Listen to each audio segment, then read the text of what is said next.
What's up, otakus? It's your SuperOtaku here. Um, Hope everybody had a good week. It was a busy week, and yeah, nothing crazy happened. I do have an update on my health status. I am going in for a procedure on my. It's a treatment. It's called PRP, and it's essentially they draw your blood, your own blood, and they centrifuge it to extract like all the plasma, the platelets, all the stuff in the blood that helps heal. And then they inject this again, it's called PRP, plasma rich. I think it's platelet rich plasma or something like that. But they inject the PRP into your body where they feel like it needs, like where it could potentially like speed up the healing process.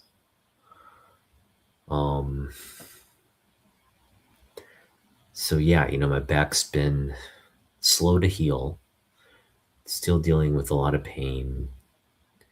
And partly it's because like I did feel better and I was doing PT, but then going back to work, it kind of undid all that. And this was kind of like our sort of a last resort effort to see if it will help.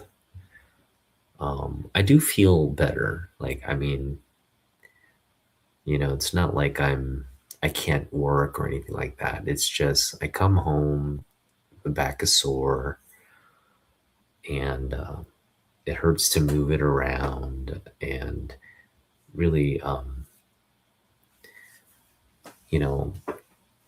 our goal has always been to like get it to a point where I'm not in as much pain, and I also can return to like playing tennis, running without it hurting my back, just kind of doing the physical things that I used to be able to do.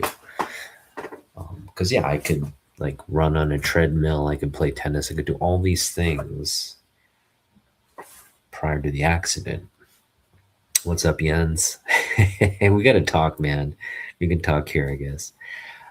But yeah, so I'm going to be doing this treatment, and I'm going in for the treatment next. What today is what? So the 20th is Monday. I'm going in the following Monday, not this coming Monday, but the following Monday. And I talked to the person who's overseeing this. He's a doctor, and they're gonna take an ultras because they're injecting this into my back, and the worry is like they could puncture something in there and it create all these problems. But they're gonna do it through like the tailbone, I guess, and kind of slip a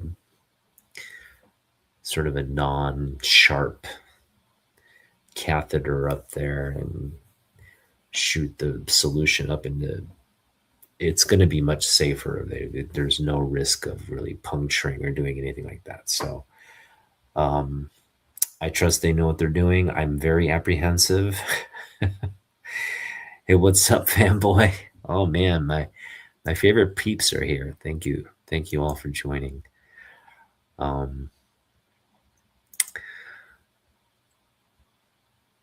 Yeah, definitely.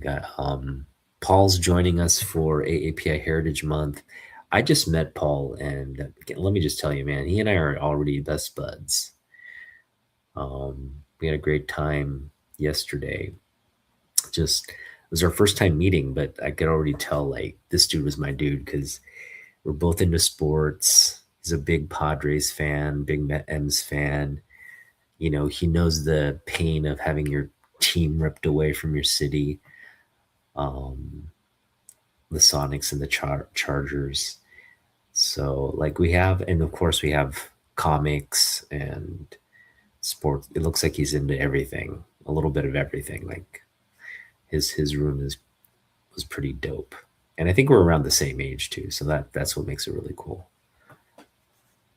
Oh, awesome! Yeah. Oh, cool. I'll have to check that out. I didn't even know you guys were connected. That's awesome, man. See, this is how tight knit of a community we are. Just kind of 2 degrees of separation from everybody. Um, but yeah, I'm gonna get this kind of treatment on my back. Apparently, it's like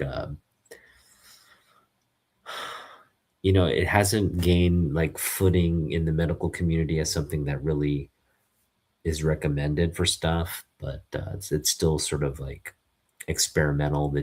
The data and the research is still it's still kind of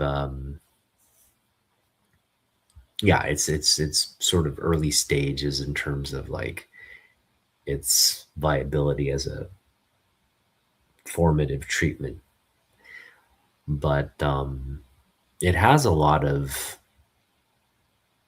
you know it has a lot of cases, and so again, my doctors are pretty thorough about like there's minimal risk, um, and then there's a potential that it could help uh, expedite or really focus the healing so that yeah that I can kind of get back to normal. That's really kind of what the goal is here, just to get back to normal, um,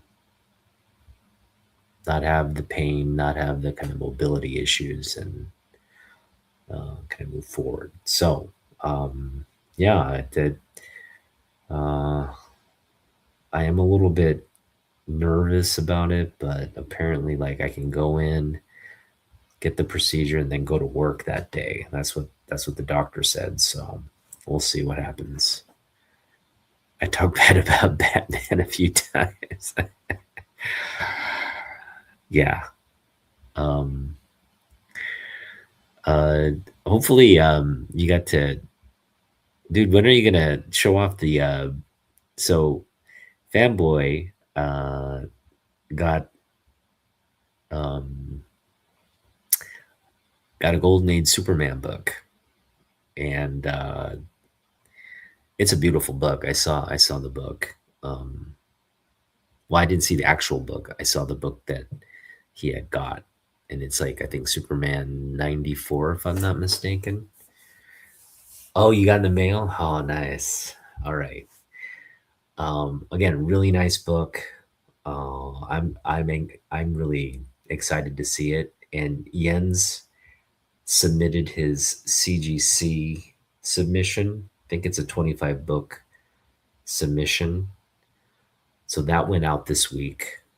Um, yeah, I mean, I'm again, anytime you guys like kind of show stuff off or reveal stuff, it's kind of like I can't wait to see it. So yeah, I'm really excited about that submission Jens put out. It feels like I'm submitting the books and getting the results back. We're hoping for the best results, like all 9/8, right? And yeah, I can't wait to see your book, man.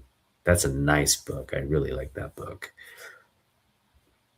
It's just classic. It's such a classic cover. And like I believe it's a Lana Lang cover. So anytime you got a Lana Lang cover, you gotta love that stuff. I may. I don't know. You wanna pop up? You wanna do something tomorrow? Pre-code. There you go. Yeah, it's a nice book. I just gotta say, like, you know, I also want to get a Golden Age book. um, like something in the 1940s, like pre, like it's but that's, I mean, I'd be happy with like something in 1949, kind of in that range. All right, let's do it. Let's do it. Um, I'll just pop into yours. So if you're doing a video tomorrow, I'll just pop in and join the chat. So I'll look out for your video, man. Oh, it wasn't Lana Lang? Yeah, it's because it precedes. No, no, no. It it's in the Lana Lang. Lana Lang was 1950. So okay, so it is like Lois, I guess. Yeah, 1955. Um, but yeah, like I'm just thinking like I need to get something like from the actual like golden age of.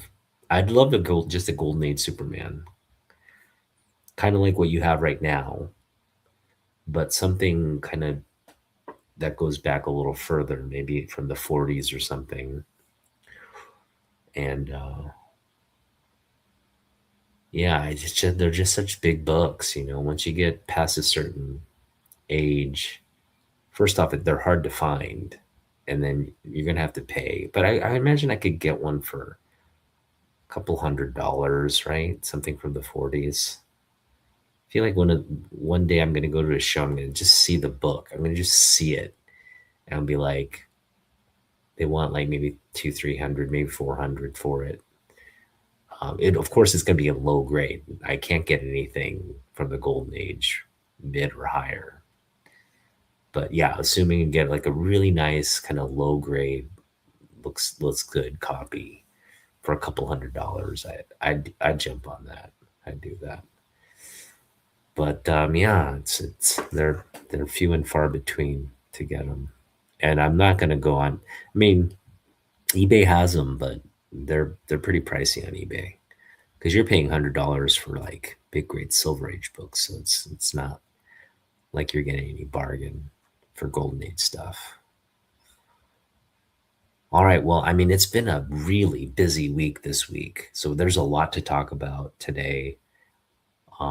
Let's get just right into it. Like we're gonna do so I was gonna do as you can see from the title, I was gonna do the top 10 pickups of 2026. Part of the problem is I don't really I kind of have a list of stuff that I picked up.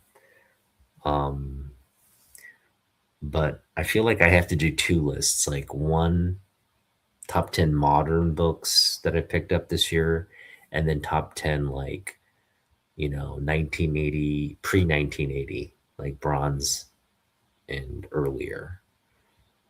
So I ended up just being like, like not coming with a concrete list. But fortunately, oh, dude, you got a freaking amazing price for that. What grade is it? Mid mid grade? I mean, if you pay 109 for a mid grade, that book at a mid grade, that's a great deal. Low grade, I guess it depend on how it looked, but I'm assuming it looks nice, right? I'm assuming you got like at least a 4.0 somewhere around there for that.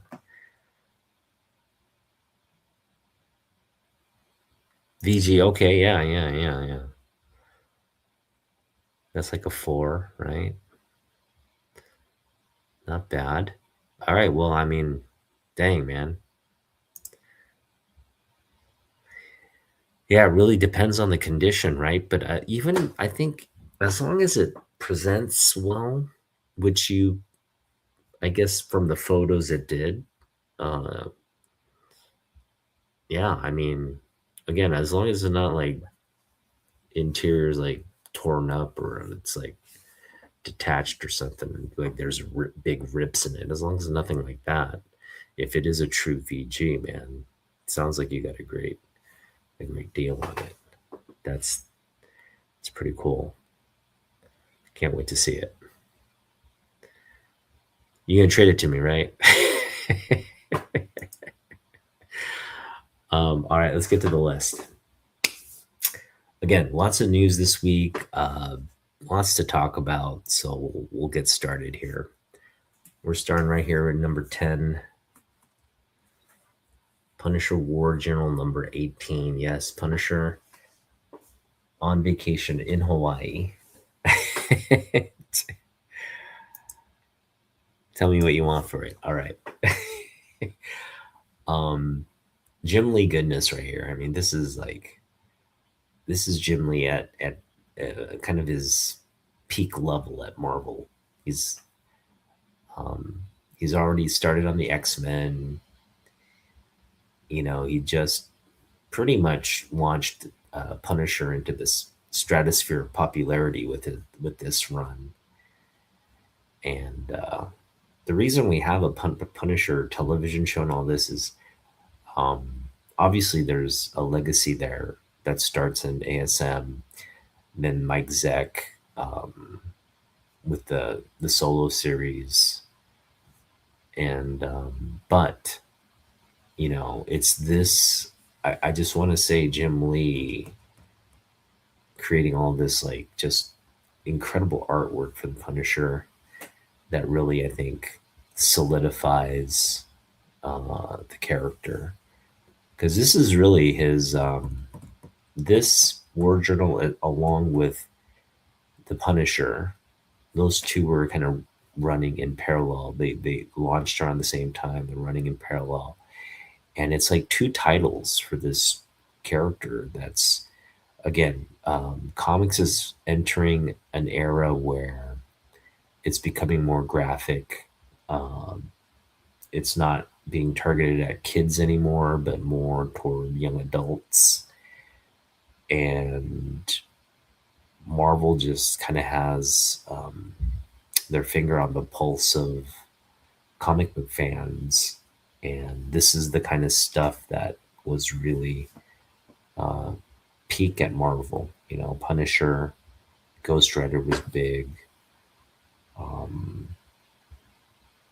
Then you had, you know, like Marvel Comics presents Wolverine stories where, and Daredevil stories where you just had sort of this more gritty, kind of violent. That's where the stories were headed, right? Just a lot of fighting, a lot of sort of blood and gore, and you know, gun and blade action kind of stuff. So yeah, this is again Jim Lee kind of adding fuel to that fire, and man, look at, I mean, this Jim Lee covers, it's Jim Lee interiors, it's like this is just you guys have to go back and collect this run if you're a Punisher fan. I'm sorry, this is it. Probably his best early series. Nothing against the Punisher, the Mike Zeck series. And it's a lot of the same tone actually. So it's not like, but yeah, Jim Lee versus Mike Zeck artwork. That's a close battle, but I'm putting my money on Jim. I'm sorry, putting my money on this Hawaiian shirted Jim Lee art. All right, that's number 10. Yeah, the reason we kind of focused on this is you know Punisher's coming out with his own Disney Plus series. It looks just terrifying. Looks terrifying because it's like kind of Punisher Unleashed. I mean, it's just I think you're gonna see just a lot of bad people getting what they deserve. You know what I mean? It's just and you know it's Disney Plus. You know, it's like the House of Mickey Mouse, but Disney's making this full on like hardcore, you know, adults only type content. So looks really good. Kind of excited about it, even though I don't have Disney Plus. I'm not going to be able to watch it. I just know it's probably going to be really good Fans are gonna love it. And I think we all agree. The actor who plays Punisher, what's his name? Frank something.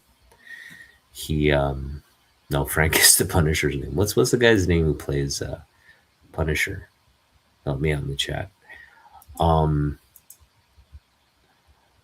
the dude is the dude plays a really you know convincing Punisher. So um,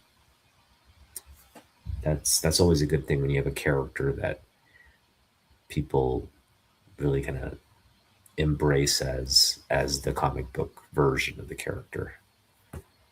John Bernthal, thank you, Jens. John Bernthal is just a great like he just has the presence like I'm badass, I'll kick your ass kind of presence. So really good stuff. All right, continuing on with the Disney Plus stuff. Boy, I mean, they went and killed Kingpin's Vanessa, his wife. So now Kingpin is unleashed, and that doesn't bode well for anybody when you got because Kingpin was like kind of restrained, right? And Vincent D'Onofrio, when he plays like super, like just like because like if you watch the stuff back from the Netflix series where Kingpin was kind of just like nuts, he was just nuts. Like he would just beat the crap out of like I mean, he was just nuts. And when he's unhinged like that, he's terrifying. Like the actor playing Kingpin. Like I never used to think Kingpin was like, in the comics, he's just this like thug. He's just his boss, and he does, kind of beat people up here and there. But it's you don't think of him as like a terrifying character. He's just kind of just bad, right? He's evil. But yeah, D'Onofrio, man, he just plays him like a psychotic. It's just terrifying, just like how crazy the dude is, or how unhinged he is, right? So, yeah, now that he's just lost it, right? He's gonna be completely rage filled bonkers now, and I think they were kind of building him up toward that, right? I think this is what was holding Daredevil back. Daredevil was kind of like held back by the fact that like why is Kingpin like the leader of the mayor of the city, and like he was kind of in this gray area. He was still bad, but he was kind of in this gray area where he's kind of playing like a schizophrenic type character. But now it's just going to be full on insanity. So amidst this huge development in the Daredevil series, the actress, and again, she played Elektra so well. One, because she's hot. She's just this really hot actress. Um, but she also, she did all the fighting choreography and stuff. So I mean, that's what you want to see in an Elektra actress. You want to see somebody who's fighting and doing all the physical stuff for the character. But apparently, she teased something related to the Daredevil series. Like, this is an actress you just never hear from, right? She's not doing a bunch of things. It's not like she's like in a bunch of movies or in a bunch of TV. It's like she had this Elektra role, she died in it, and then she disappeared. And we never heard from her. Now she's teasing stuff on social media, which has everybody pretty much saying this. And I've been saying this. If you watch my channel, I've been saying, hey, they left the whole Elektra thing, kind of, they teased it. It was a cliffhanger, right? That she had come back to life. The hand had brought her back to life somehow. and it just remained dormant. Like we didn't get any kind of confirmation or that she's. But now you've got the hand in the next Spider-Man movie. And I'm sorry, but you know who leads the hand, right? You know, it's the hand that rocks the cradle. It's Elektra's hand that rocks the hand. Um, so all of this again leads to probably clear indications we're going to get Elektra back. Maybe not this season, but at some point.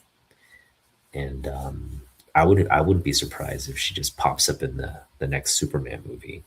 You know, it's like all these like street level thugs, and then here comes like Kingpin and Daredevil, right, with Elektra, and like it's just this huge, like it's just a battle royale because you know there's not it's not like Elektra and Kingpin are allied or anything. It's just chaos, right? You've got Daredevil trying to stop Kingpin and Elektra at the same time. It's just like a hero's worst nightmare, but that's kind of where we're at right now. And speaking of that movie, Brand New Day, we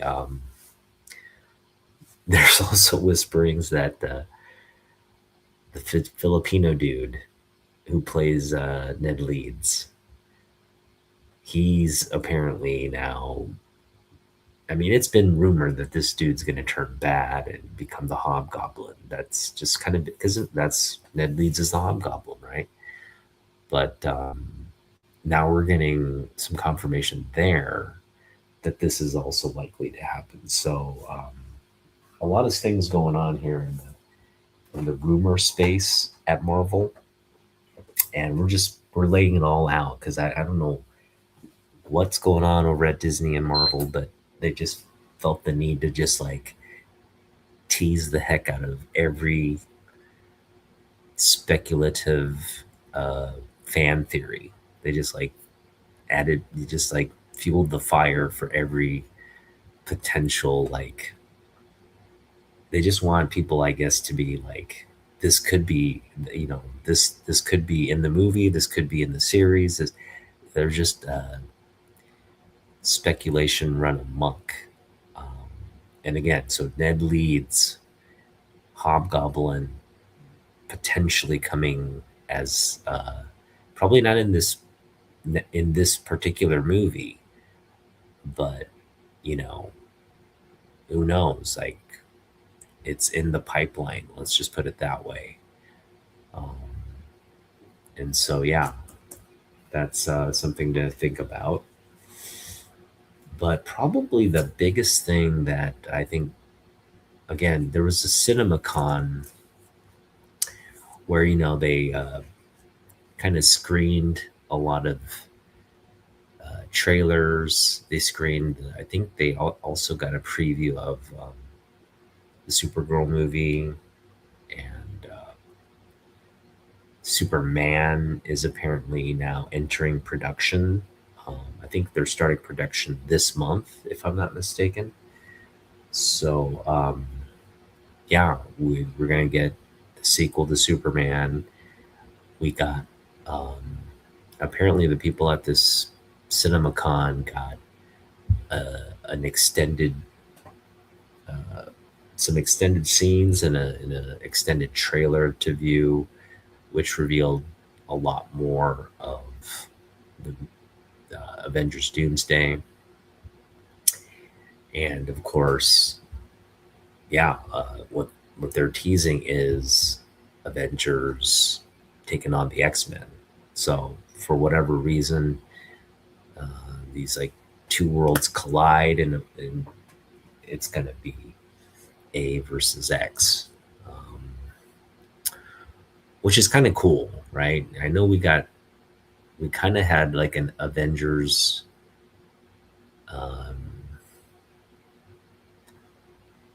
like a Civil War type thing um, in the MCU previously, which was kind of cool, right? You had like Spider-Man taking on like Captain America and all that. That was kind of cool. That to see that. But now we're gonna get full on uh, Avengers versus X-Men, kind of like a video game, right? Like Capcom, Avengers versus X-Men. So we're gonna see probably some really cool battles. I know they teased Gambit versus Shang-Chi.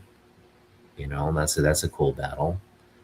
Um, I think they're gonna do Wolverine versus somebody, probably. You know, Wolverine versus Cap. How cool would that be, right? Um, they also teased that Thor goes up against Doom, Doctor Doom, and Doctor Doom apparently just wipes the floor with him, just to show, like, yeah, you know, one of your top heroes in Marvel. This is how strong Doctor Doom is. Like, you know, Thor is just not really a challenge for Doctor Doom. So I mean, it's kind of cool that I don't know. I'm excited for the movie. I had my apprehensions about it, but if you can give us Avengers versus X-Men, that's a good place to start, especially when we already know the Avengers and we're getting the Fox X-Men, but underneath that layer, there's going to be a new X-Men team, right? The young uh, parallel universe X-Men that the MCU runs with, and that's kind of what I'm excited to see. Like the Fox X-Men's like smoke and mirrors, right? It's like you got Hugh Jackman, you've got um, all the older cast from the 2001 X-Men movie, um, James Marsden, Famke Johnson, you know, Patrick Stewart, and Ian McKellen. You got all these old school people there, and you got, you know, uh, you got the what's his face, uh, the I forget the actor's name, but you got him as Gambit, which is kind of a one-off thing from the Deadpool movie. But you know, how is that? How are these older characters gonna be resolved moving forward? Right, moving forward, we're gonna have some kind of like new MCU, and whatever happens, I think it's gonna be really compelling.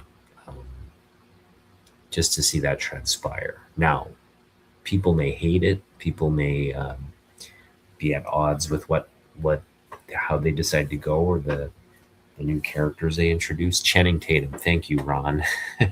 Ron just sweeping in with the answers. But you know what I mean? It's like seeing that whole thing play out for me, whether I like it or not, it'll be interesting, and I think worth yeah, it'll be worth watching on the big screen to see that all transpire. So yeah, a lot of stuff coming out of Marvel this week, from not only a content standpoint, but from just all this like kind of the rumor mill, right? What we're kind of waiting to see. There's a lot of stuff to see there.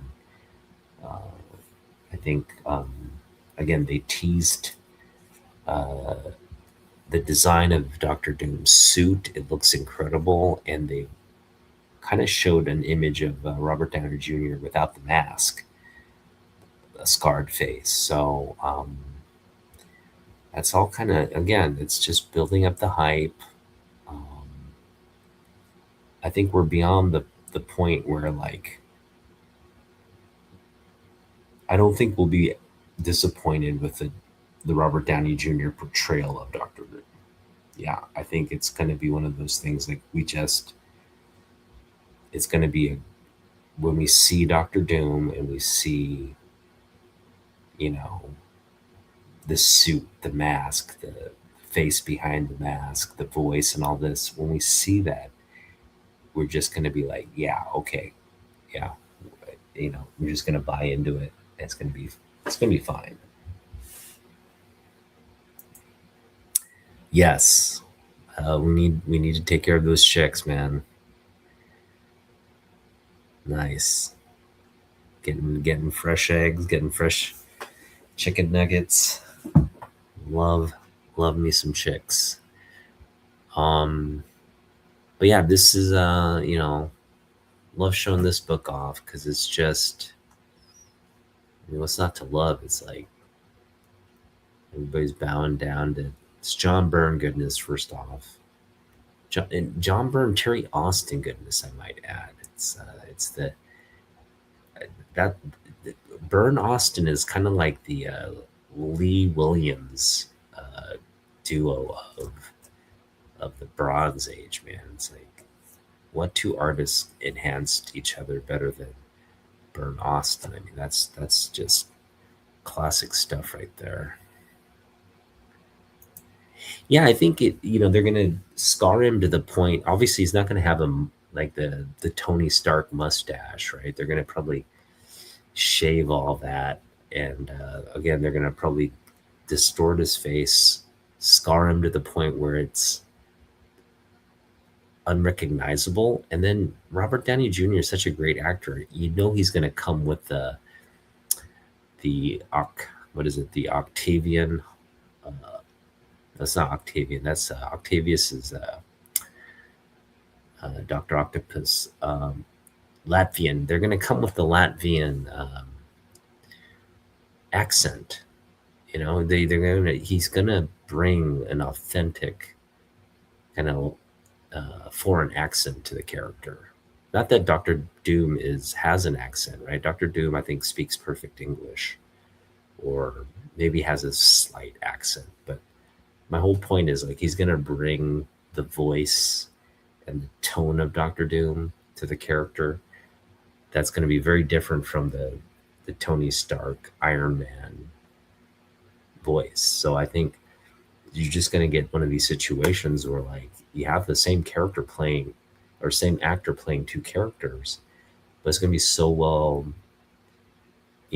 like it's going to be so distinct that we won't associate him with, well, we'll disassociate him with the other character that we were used to seeing him with. So I think it should be really good. Good point, though. That was my concern, Jens. I was like, like we were essentially getting Tony Stark to play one of the most, like arguably the most powerful villain in comic books, right? At least on the Marvel side, right? And that was a hard sell for me initially, but I think now that I've seen again the design of the character, kind of some of the images, I think it's going to be really good. All right, where are we in this count here? I think we're down to 5 books now. We got 1, 2, 3, 4, 5. Yes, we got 5 more books to show off. And forgive me, I forget the actress's name. I think it's Adrona Adriana Ajit is her name. Adriana Ajit or Adrona Ajit. I don't know. Somebody put her name in the chat. She got revealed to be part of the Superman sequel cast. Um, Beautiful actress. Sort of, I know she was, I think she's Spanish. She's a Spanish actress. And she starred and again, we love our Spanish actresses. I don't know what it is about like the Spanish language. But it's first off, they call it a romantic language for a specific reason. I never thought French. I mean, it depends on like you can have a very sensuous, I guess, French speaker, but most French, when I hear French, right, when I hear French women speaking French, I don't ever think like, wow, like that's that's a very sensuous language. I never think that. But with Spanish, even when like men, even when men are speaking Spanish and like women, especially women, are speaking Spanish, it's just like magical. It's just magical. It's just that it's that erratic rhythm. Um, they're just something that it just rolls off the tongue, and yeah, it's a beautiful language to listen to. Adria Arjona, yeah, Adria Arjona. Okay, yeah, we don't pronounce the J. Okay. Um, Again, beautiful actress, and she. So initially, they said, "Hey, she's in the Superman movie," so they cast her as something, and there was this sort of like lingering question. Okay, is she playing Wonder Woman or is she playing Maxima? And yeah, there was this sort of question mark, and then Warner Brothers just, the James Gunn just came out and said, "Hey, she's Maxima," right? I don't think they wanted to. Um, they just wanted to nip the Wonder Woman rumor at the bud to kind of temper expectations, right? They didn't want you thinking like, "Oh, we're gonna see Wonder Woman in the next movie," and then like disappoint everybody when she doesn't show up. So they nipped that rumor in the bud and said, "Hey, no, no, this actress, she would make a great Wonder Woman, but she's playing Maxima." And I was kind of a little disappointed. I gotta be honest. I was kind of disappointed. Not the fact that she wasn't playing Wonder Woman. A little disappointment there. But the fact that we're not gonna get Wonder Woman, that's what I was disappointed about. It's kind of like, damn, they're just gonna make us wait to get Wonder Woman, you know? And so it is what it is. But yeah, we've got this, uh,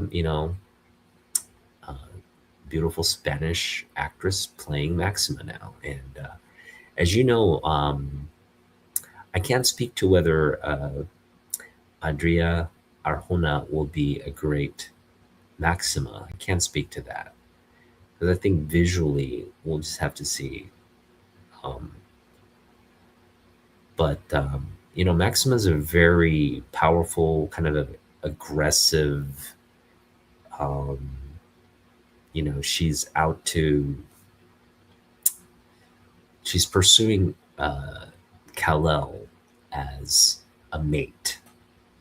She's very forward, and yeah, I mean, um, hey, Clark is risking a lot engaging with this beauty. So that's kind of what I'm curious to see. I'm sure this actress has a good amount of range. I've never seen her work, but I just, will she be able to pull off Maxima? Because, Maxima's, she's kind of a hard character to nail.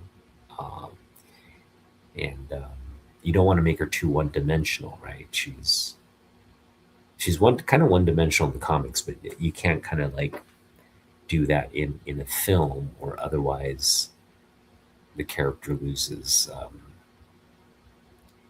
You know, you just can't hold scenes when you're not taking the character seriously. So again, should be kind of cool to see how that plays out.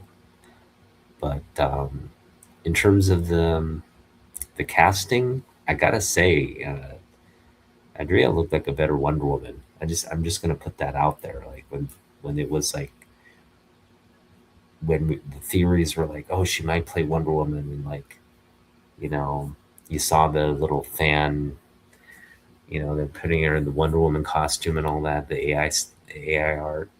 I gotta say, I was just like, yeah, that Wonder Woman looks good, but that's not where we're getting. And there are apparently other actresses who have tried out for the role, and I mean they look fantastic too. So we'll just see. We'll just see. There's a bunch of actresses that have apparently tried out for this role. They all look pretty fantastic. I can't. I gotta say, like I haven't seen a casting where I'm like, oh man, that's horrible. They all look pretty good. So let's do it. All right, let's see here. Shh, not so loud. My wife is. All right. Um, whew, down to book number 4. Man, time flies when we're having fun. All right. Well, if you're a Superman fan like me, and I know Fanboy and Ron probably had this on their Superman algorithm, but there there was an auction this week, or I think it's going to be this weekend. But yeah, some guy, he's with an auction house where I think they had the entire original art of the death of Superman, meaning from cover to interior work to the bleeding S, the bleeding S that was the template for the polybag cover. They like Jurgens had done that in black ink with black ink blood and all that, and then they superimposed that to red for the polybag cover. So they had the original artwork for the polybag cover.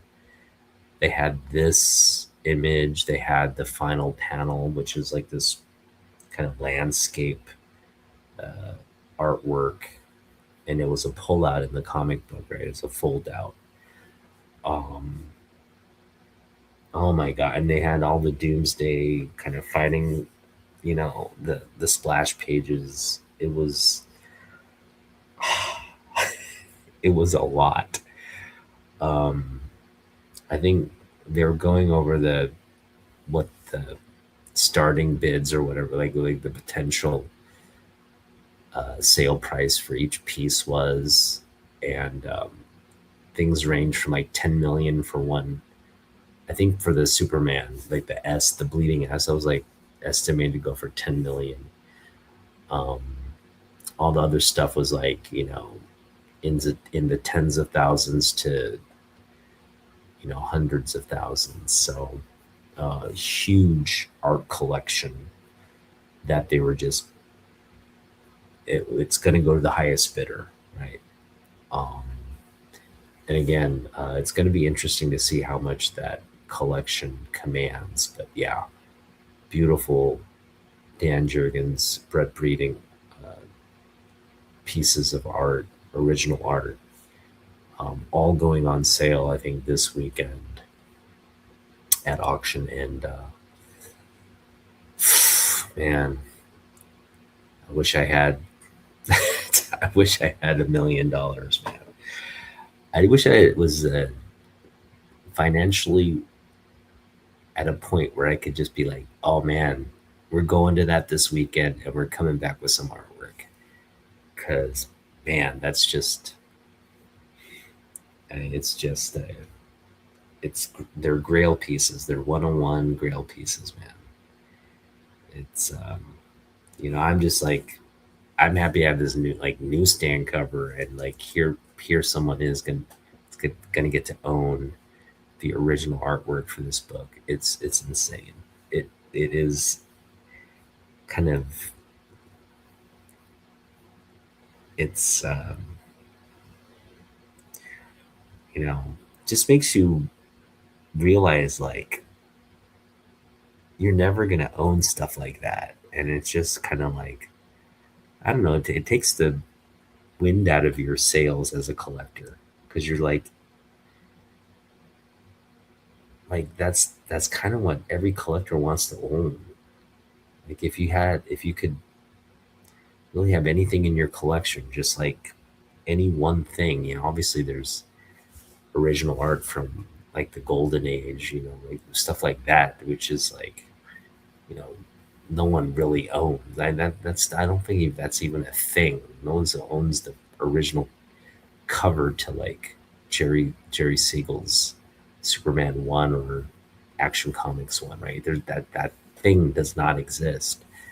But I mean, this cover, owning this cover, the original art, I mean, that's like the next best thing. It's just incredible how like these things are out there and you're just like an observer. That's it. You just like see it on the news and just it's wishful thinking kind of stuff. So as a kid, it was mostly Superman and his team ups. Marvel Comics came later. Ron knows. Ron, come on. We've been over this. Um, but one thing I do own is this great piece. And while I don't own like the original art or anything like that, I do own this signed copy. There's only 5,000 of these potentially in existence. We got this for a buck, and it's like the closest thing for me. I mean, I do have original art. Don't get me wrong, but I'd love to collect more of it. But it's just like a next level of financial investment, which I just don't have access to. I mean, if I had more money, I'd be buying a lot more, original artwork and pursuing that. Um, but it's on another level, right? So for me, like this is as kind of close to it as I get, which are like signed books and cool pieces like this, right? Because I could tell you right now, you know, not too many people I'm gonna meet in life are gonna own this book. And this is Jackson Geiss signed copy of this Supergirl 1 cover from the Copper Age. I guess it's the modern age. Sorry, it's the modern age since it's the 90s, but kind of in the border, on the border of it. Some beautiful piece here. Beautiful, beautiful Supergirl piece. So that's kind of cool. And I just wanted to show off. We talked about Wonder Woman. We're obviously Supergirl movies coming out in a few weeks. We're already there. We're already at the Supergirl premiere. You know, we've been waiting for this thing for a while now, and now we're actually going to get to go to the theaters and watch it. So I think it will be really good. I think Supergirl's it's not going to disappoint. Um, I think again, um, I think we're going to get something big teased. We're going to get a resolution, but we're also going to, I think it's going to set up the next Superman movie with a big cliffhanger, um, which is we're down for that. We're down like nobody's business for that. So yeah, obviously we're not going to get Wonder Woman teased at the end of the Supergirl movie, but again, I just picked this up in the trade with Big B earlier this year. So I mean, this could qualify as one of my top pickups of 2026. I definitely love it. Irv Novick cover here on Wonder Woman, co-starring Supergirl, their first official. It's not their first appearance together, but it is their first battle against each other, and that would be a good battle because I think like they're kind of on par in terms of like strength. Obviously, Supergirl has the advantage of speed, but Wonder Woman probably has is just a better warrior, the better fighter. So you know, this would be a just a fun battle. I mean, not to say watching two women beat up on each other is fun, but I'm just saying like it would be a pretty a battle that would yeah, it'd just be kind of cool to see unfold. So that is our number two book. And our number one book, what is it going to be? What is our number one book going to be this week? What news just probably captured all of our um, attention this week? We're sticking with Wonder Woman, um, and we're going to talk about Adam Hughes. Adam Hughes was diagnosed with stage 3 cancer. Now, stage 3 cancer is a late stage. It's not like the worst, but it's pretty bad. And so I can only imagine, Adam's got uh, a really sort of daunting battle ahead of him. And I just hope we as community, comic book fans and community members will rally around supporting Adam um, in every way. Just being vocal. I just, I know he's never gonna like listen to my channel, watch my channel, but I just want to send him um, the best wishes toward fighting this thing. Um, and we do not want to lose another artist to cancer. So I'm just really praying that first off, he gets the proper treatment. Um, he's probably undergo some pretty severe chemo and radiation to aggressively beat back the cancer. And um, what's nice is cancer treatments have they've really come a long way. There's a lot of immunotherapies now that are targeting cancer tumors, and um, there's just a series of things they can, it's not just one, you know it's not just one method these days. They do a series of targeted things to aggressively just target and kill the cancer. So I'm just hoping, we've made the appropriate advancements to where Adam's doctors can really have a positive effect. And so again, Adam, we're pulling for you, man. We're praying for you, um, and just wishing you the very best. Again, full speedy recovery, and yeah, I mean, I believe in all with all my heart that you're going to come out of Adam's going to come out of this, and we really need to um, just be vocal about our support for him and love for him. So, um,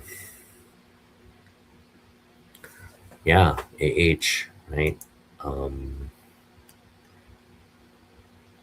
uh, I don't have a lot of Adam Hughes in my collection. That's not. I mean, I have a few pieces here. I love Adam Hughes's work. This There was an opportunity where I was this close to getting a signed Supergirl book. This was at Disney Comics when they were still around. They're no longer around, but um, I could have picked that book up for $50. Signed Adam Hughes book, Supergirl book. No, sorry. It was a Gwen Stacy. It wasn't a Supergirl book. It was a Gwen Stacy book. Beautiful cover, and I was like this close to pulling the trigger. I was just like $50, Adam Hughes, and he had signed it AH. It wasn't like it was just AH. That's how he signs his books. And man, I should have bought it then and there. I don't know what kept me. I think ultimately what prevented me from getting that book was because I was looking at another book, and I eventually got the other book, so I didn't have money to get that book. Um, so it's just one of those things like it stays with you that you didn't you know get a book like that. Um, and I don't know. I think we'll probably pick up a few Adam Hughes books for an eventual signing at some point. But yeah, um, hoping he pulls through and that we can meet him and you know engage with him. Um, and this is just a reminder to just be like vigilant with like trying to meet your favorite artist, trying to get um, in front of them to sign books, talk to them, and just this is what's great about the convention scene, right? There's a lot of great people out there. um, and there's opportunities for you to go and meet these artists. They're not pretentious. They're really easy to approach. A lot of them appreciate the fact that you are a fan of their artwork, and so I for me I tend to like go to these like local comic shows and stuff, but I just really need to I think focus more on things like Rose City Comic Con, where a lot of the creators go. SummerCon, even just like all these like shows in my area where these artists will be. That includes Emerald City Comic Con, unfortunately. Like Emerald City Comic Con sort of like it's a big show that attracts all these like creators here, and you can meet a lot of people, get books signed, but it's always been because it's like 60 to 80 bucks at the end of the day. um, and you're obviously unless you go on a Thursday, you're just waiting in line to and competing with all the people there to get a book signed. So it's kind of like it's a little bit of a deterrence, the price and the waiting and all that, but really got to kind of overlook that and take advantage of it when it comes around. So again, I think next year, and Jens, let me know what your thoughts are, but let's hit up Emerald City Comic Con. I just want to put that on the calendar, and hopefully Adam Hughes is here in Seattle around that time. Um, but something tells me he's going to be just fighting and trying to get healthier and better over the next year. I don't know how the con scene or making appearances like that will help, but hopefully there's a happy medium where he can do that and still get the treatment he needs to get better. So we're doing a lot of wishful thinking here on his behalf. All right, well, yeah. Again, beautiful Adam Hughes piece here. This classic Wonder Woman cover, and that is how we're ending Super Otaku Weekly. Um, so yeah, Jens and I were messaging each other, and we were kind of debating um, as to whether we would hit a comic show in May. And it looks like a really good comic show. It's got a lot of the local dealers attending. Um, looks to be a pretty good show. I mean, they've got a lot of the dealers I like Randy's Reader's going to be there. All American Comics, Jason, there's going to be there. Again, they got a lot. Mill Geek's going to be there. Uh, Bellkirk Coin and Stamp, the old the old dude's going to be there. So and even Astonishing Tales, where we just were a couple of weeks. Apparently, he's going to have all that inventory probably priced for the show. So I was kind of torn as to I do want to go to the show because I think there'll be a lot of good deals and we'll be able to definitely spend $200, $300 there easy, and probably come back with some really nice books. But then I was telling Jens, they're doing the show again in August. You can always hit it up in August. But my concern was if we just go in May, I know I'm going to deplete my budget there and then, right? It's not like I'm going to be oh, I'll just spend $50 here. It's just going to be all or nothing kind of thing. And rather than do that, I'd like to take that kind of budget and attitude to hunting books in Portland, because I think Portland also, it's not like a comic show, but got a lot of great comic book shops down there, and you can definitely haggle and negotiate. Also, we're going to be doing some community trades down there and whatnot. So I really kind of want to I told him I kind of want to take a big budget down there and do what we have to do in terms of spending, and then whatever we don't spend or whatever we kind of left over, we could take to the show in August, or have more of a budget for Grit City. Now, Grit City Comic Show, which I've been to multiple times, is all the vendors I'm seeing at the FenCom Expo, which is this thing in Linwood coming up in May and August. It's all the vendors that you would see at that show, plus many more, right? It's all these smaller, kind of a good, representation of Western Washington type dealers there. So it's everybody that you're going to see at the FenCom Expo is going to be at Grit City, plus more vendors. Some of them ones that are down south as well. And you just have all these they're collector type / sellers, or they just kind of will pay for it's Jens, if you and I were to have a lot of comic inventory and we're trying to sell it, it's we table there.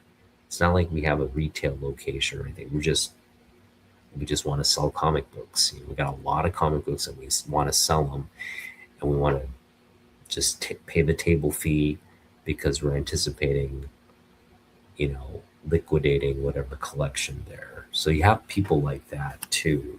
They don't always give the best deals, but I know Amazing Heroes is going to be at Grid City. Um, they're not going to be at the FemCon. And then again, you're going to have all those little local collector type sellers there. I picked up some of the best books from Grid City were like dollar sign books. I got John Byrne dollars like sign books for $1. It was insane. Or like $10. It was like insane. But that guy was just like a collector. He was just selling his collection because it got to a point, I guess, where he just didn't want the books anymore. He just was like trying to get anything for the books. Actually, it was like kind of like, you know, he was giving me this like desperate look, like, "Hey, I'll give you a real good deal on that." And I was just like, "All right." I ended up spending like $40 there or something like that. But yeah, you're gonna find people like that and deals like that. So, Jens, we have to talk, man. We gotta figure out what we're doing. Because I kind of want to hit them all up. It's just I don't know how much budget I'm gonna have. I just want to take about $200 to Portland and have $100 left over for either Grid City or FenCom. And I think Grid City is just going to be a better show. It's just going to be a better show from you know, the selection standpoint. And that's something, but it's late. It's like in November. Yeah, let's do Portland first, and then we'll worry about it. Because it is, Grid City is a long ways away. It's like in November, so it's pretty much the end of the year.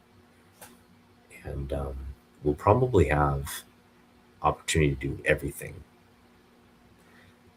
because my wife, we'll see. When my wife gets back, she's kind of like, she's back from Japan, so she's just had a nice, long vacation there, seeing family, friends. She kind of comes back with the whole, okay, let's get back into the back to school kind of thing, the sentiment. And she's often like, by the time November rolls around, she'll just be like, yeah, go. Just go. Like, spend your $100 there if you have to. But yeah, I always come back with such good stuff from Grid Cities. So we'll probably do it all. We'll do it all. So all right. That is it. I do want to end with a big announcement. So again, for most of you who follow my channel, every year come May is Asian American Pacific Islander Heritage Month. And there's a lot of, events. There's a lot of kind of just, social media kind of awareness campaigns going on to celebrate the month. And really, it's a month where Asian American, contributions to American society. So Asian contributions to the fabric of America is celebrated. Our history, our legacy, our food, our culture, our languages, our diversity. Asian American is a pretty sweeping term for roughly more than half the world's population. It's extraordinary how broad and diverse that term, the coverage of that term is. And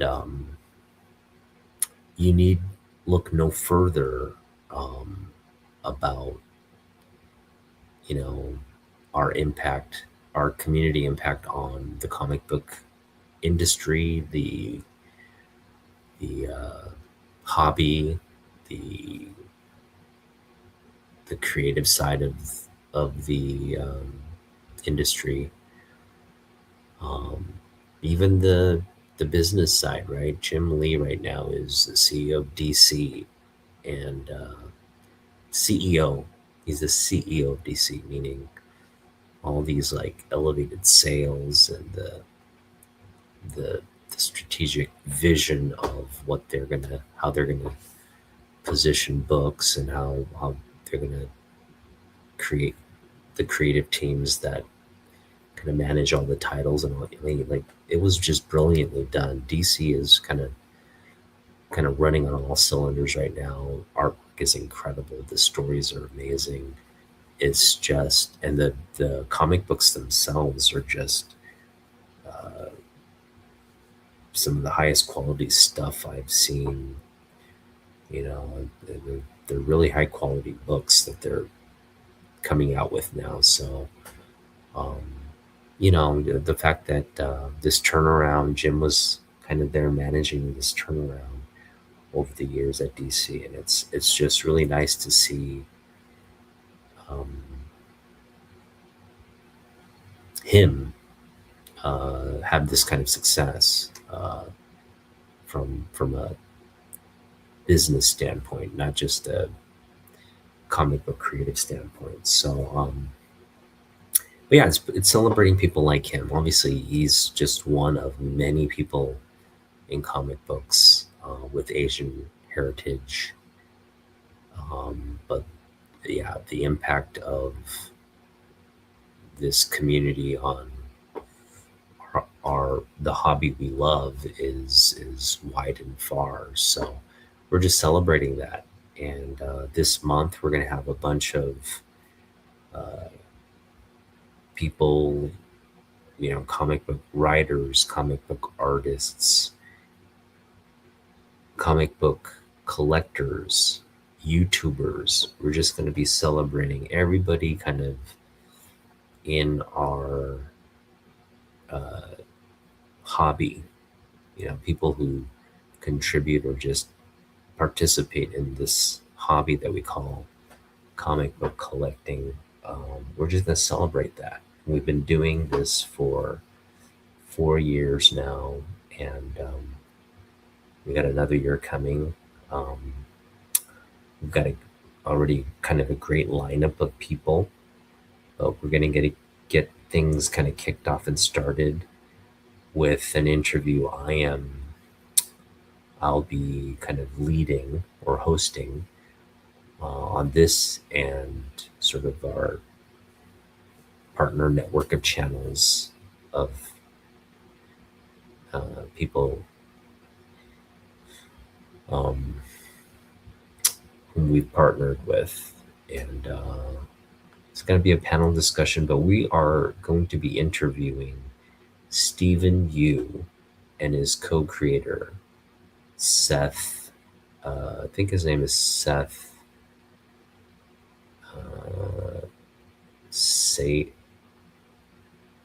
gonna have to look up his name. Hang on. I got it right here. Just give me just 1 second. It starts with an S, I think. Oh, they're not letting me access my own channel here. All right. Well, it's going to be Stephen Yu and his co-creator of Joan, which is an independent comic book, really brilliantly written and illustrated. But again, they've got a new kind of collaborator on this third and last installment of this kind of trilogy piece. And yeah, Steven is going to join the channel. We're going to chat, and it should be a really fun time. So hopefully you have some bandwidth to join us right on May 1st here on this channel. It's going to be in 2 weeks' time. And it's going to be a great conversation. should be a good time. So hope to see you there. And again, we're going to have a great lineup of people that we're interviewing and talking to. We're still trying to get a couple people. We're coordinating with people to try to get them to commit and come on, but we'll see where that goes. And we always extend an invitation to Jim Lee. Jim Lee, there's an open door invitation to Jim Lee. We're still waiting to connect with him,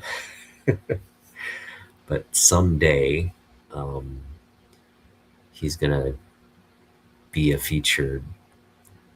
He's gonna be the featured artist for AAPI Heritage Month in the comic book community. So um, anxiously waiting for that day to kind of happen, but I don't know if it's going to be this year, but hopefully sometime soon. But yeah, stay tuned for the month of May, AAPI Heritage Comic Book Community month here on our channel, as well as our kind of co YouTube creator channels. It'll be sort of a panel. Paul, the 619, is going to be joining us for the first time. He's going to be a great co-collaborator and host as well. He's got some great interviews lined up, but yeah, just stay tuned to our channel. Stay tuned to our kind of network channels. We'll give you a heads up of who's coming up on the schedule as we get into May, and we'll go from there. All right. Well, again, thanks for hanging out with me, guys. It's fun as always. We'll see you here in the next one, which is probably going to be on Monday. And of course, we'll see you here May 1st for Stephen and Seth's interview to preview the last installment of Joan. All right, guys. Peace out. We'll see you in the next one.